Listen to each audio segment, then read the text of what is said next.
Assalamualaikum Sobat Tirai Gaib. Salam jumpa di channel Cerita Horor. Di channel ini akan kami ajak kalian menelusuri dunia mistis yang tegang dan menyeramkan. Silahkan subscribe, like, komen, dan share.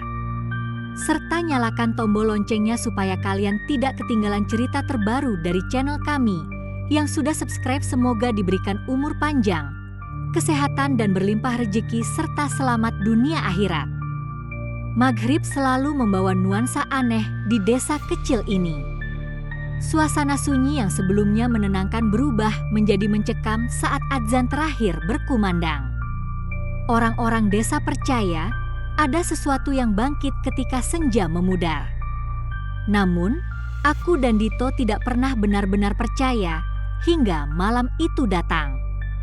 Hari itu, aku dan Dito baru saja pindah ke rumah tua peninggalan keluarga. Rumah ini berdiri di ujung desa, dikelilingi pohon-pohon tua yang menjulang tinggi.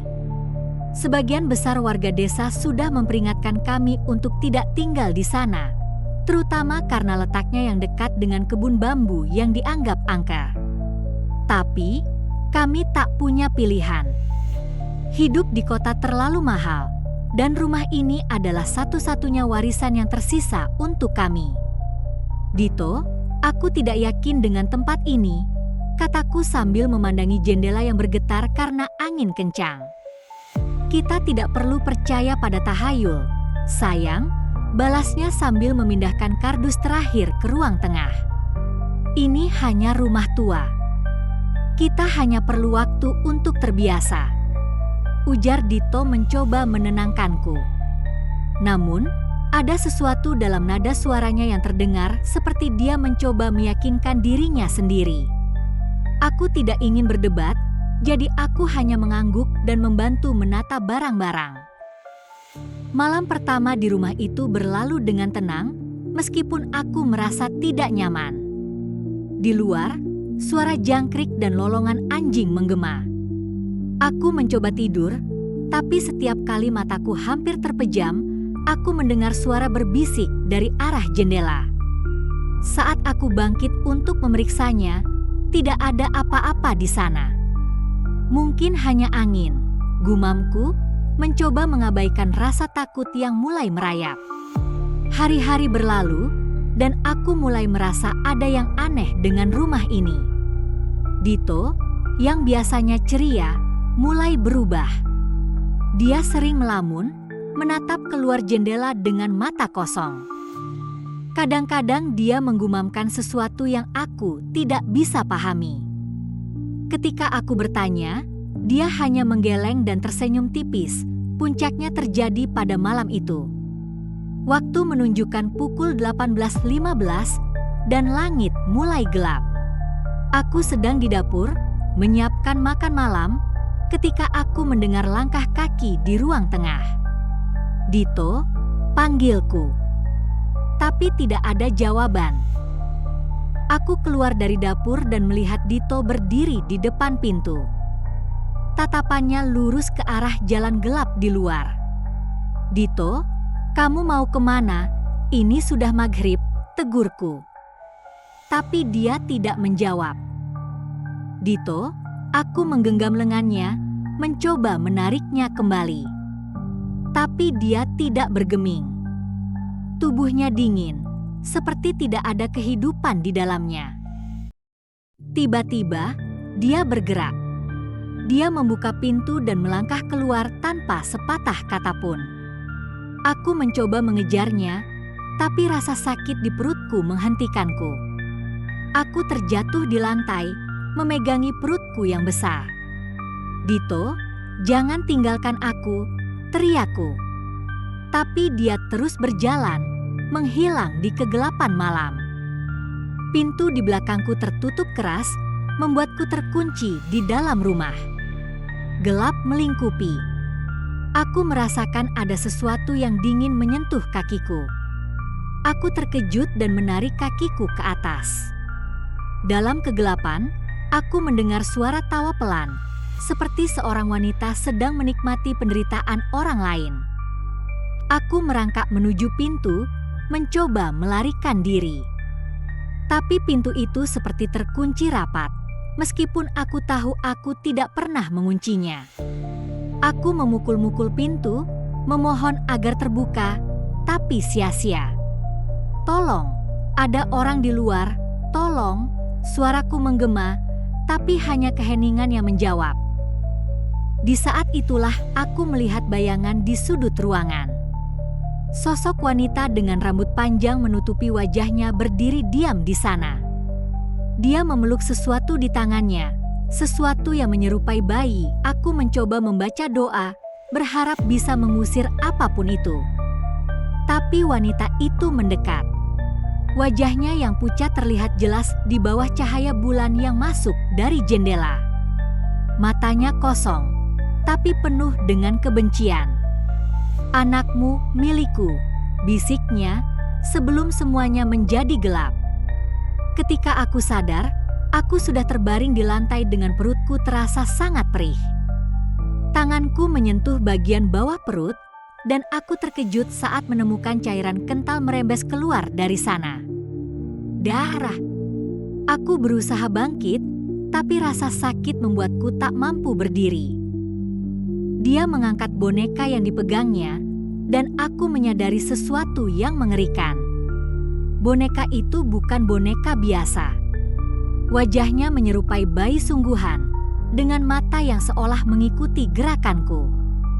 "Kamu tidak akan lolos," katanya sambil melangkah mendekat. Aku memejamkan mata dan membaca doa dengan sekuat tenaga. Suara tawa wanita itu semakin keras, tapi aku terus membaca. Tiba-tiba, suara itu berhenti. Ketika aku membuka mata, dia sudah tidak ada. Namun, suasana di dalam rumah tetap mencekam. Aku tahu aku tidak bisa tinggal di sini lebih lama. Dengan sisa tenaga, aku merangkak menuju pintu. Kali ini, pintu itu terbuka dengan mudah. Udara malam yang dingin menyambutku. Aku keluar, berharap bisa menemukan Dito. Aku berjalan dengan terpincang-pincang menuju jalan setapak yang menuju ke arah hutan. Di sana, aku melihat sosok Dito berdiri di bawah pohon besar. "Dito," panggilku. Tapi dia tidak bergerak. Ketika aku mendekat, aku menyadari ada sesuatu yang salah. Wajahnya pucat dan matanya kosong. Di sekelilingnya, ada lingkaran yang terbuat dari dedaunan kering dan lilin yang sudah padam. Bau anyir menyengat hidungku. "Sayang, kamu harus pergi," katanya tanpa menatapku. "Apa maksudmu?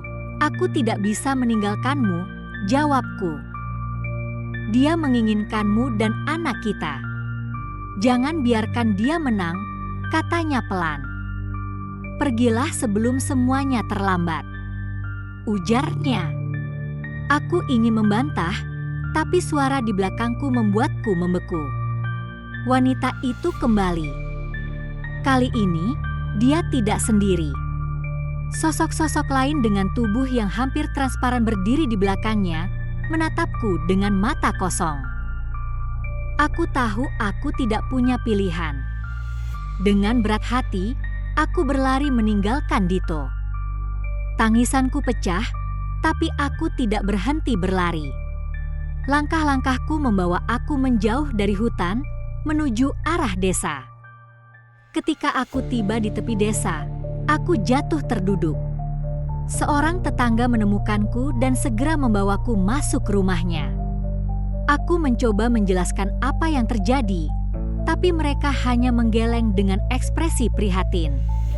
Mereka tahu rumah itu terkutuk, dan aku telah menjadi korban berikutnya. Seminggu kemudian, aku kembali ke rumah itu dengan beberapa warga desa. Tapi Dito sudah tidak ada. Yang tersisa hanya lingkaran dedaunan dan boneka yang ditinggalkannya. Aku tahu aku tidak akan pernah melihatnya lagi. Aku meninggalkan desa itu dengan hati yang hancur. Namun, setiap maghrib tiba, aku selalu mendengar suara tawa wanita itu di benakku, mengingatkan bahwa mimpi burukku belum sepenuhnya berakhir. Setelah kejadian malam itu, aku tidak bisa tidur. Bayangan Dito dan suara tawa menyeramkan wanita itu terus menghantui pikiranku. Warga desa mulai menjauhi aku setelah mendengar ceritaku. Mereka menganggap aku telah melanggar pantangan yang tidak seharusnya dilanggar. Aku hanya sendirian menghadapi trauma ini. Namun, seorang pria tua bernama Pak Surya, sesepuh desa yang jarang keluar dari rumahnya, datang menemuiku suatu malam. "Aku tahu apa yang terjadi padamu, Nak," katanya dengan suara serak. Rumah itu dan wanita itu sudah lama menjadi bagian dari cerita kelam desa ini. Jelas Pak Surya. Aku menatapnya dengan bingung. "Apa maksud Bapak? Apa yang sebenarnya terjadi?" tanyaku menyelidik. Pak Surya menghela napas panjang sebelum melanjutkan. "Dulu, ada seorang wanita bernama Sari yang tinggal di rumah itu. Dia hamil, tapi suaminya meninggalkannya. Dalam keputusasaan, dia melakukan perjanjian dengan sesuatu yang gelap. Namun, perjanjiannya gagal dan dia mati dalam penderitaan. Arwahnya tidak pernah pergi. Setiap wanita yang hamil dan tinggal di rumah itu dianggap sebagai pengganti dirinya." Lanjut Pak Surya menjelaskan. Tubuhku bergetar mendengar cerita itu. "Lalu bagaimana dengan Dito? Apakah dia masih hidup?" tanyaku gugup. Pak Surya menggeleng pelan. "Aku tidak tahu pasti. Tapi kalau dia ada di lingkaran daun seperti yang kau katakan, mungkin dia telah terikat dengan dunia itu," ujarnya. Aku meneteskan air mata, merasa bersalah telah membawa Dito ke dalam masalah ini. "Apa yang harus aku lakukan, Pak?" tanyaku dengan nada penyesalan. "Kita harus memutuskan ikatan antara dia dan dunia itu," kata Pak Surya. "Tapi ini tidak mudah. Kau harus kembali ke rumah itu," lanjutnya. Aku terdiam. Membayangkan kembali ke rumah itu saja sudah membuatku ingin lari. Tapi aku tidak punya pilihan. Demi Dito, aku harus melakukannya. Malam itu, bersama Pak Surya dan beberapa warga yang berani, kami kembali ke rumah itu. Mereka membawa sesajen dan berbagai perlengkapan spiritual. Aku merasa sedikit lebih tenang karena tidak sendirian, tapi bayangan wanita itu masih menghantuiku. Ketika kami tiba, suasana di rumah itu terasa lebih mencekam. Angin dingin berembus meskipun tidak ada pohon yang bergerak. Kami masuk, dan Pak Surya segera memulai ritual. Ia menaburkan garam di setiap sudut rumah sambil melafalkan doa. Namun, saat kami mencapai ruang tengah, suara tawa wanita itu kembali terdengar. Kali ini lebih keras, seperti mengejek usaha kami.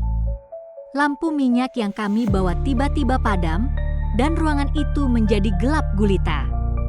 "Aku tahu kalian di sini," suara wanita itu bergema. "Kalian tidak akan bisa mengambilnya dariku," suara wanita itu mengancam. Tiba-tiba, salah satu warga berteriak. Sosok wanita itu muncul di tengah ruangan dengan wajah yang lebih mengerikan dari sebelumnya.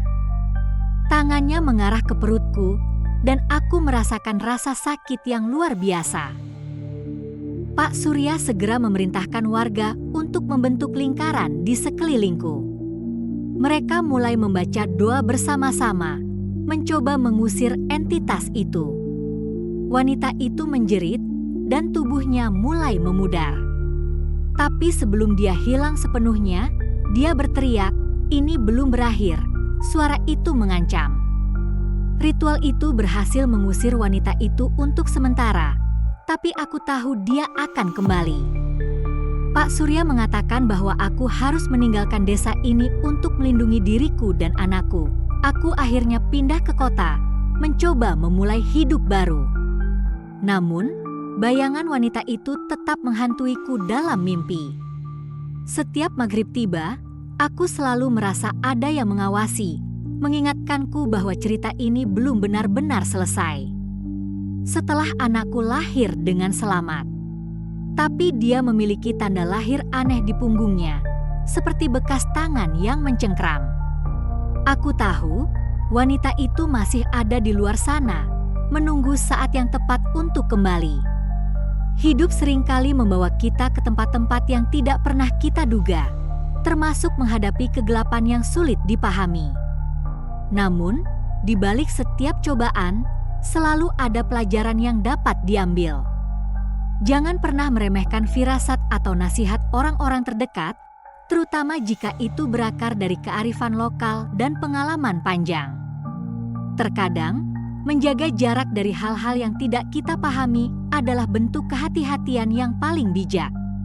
Sebuah keputusan kecil, seperti menghindari keluar rumah saat maghrib, mungkin tampak sepele, tetapi bisa menyelamatkan kita dari bahaya besar yang tidak terlihat. Di sisi lain, peristiwa seperti ini mengajarkan bahwa cinta dan pengorbanan sejati tak mengenal batas, bahkan di tengah situasi paling kelam.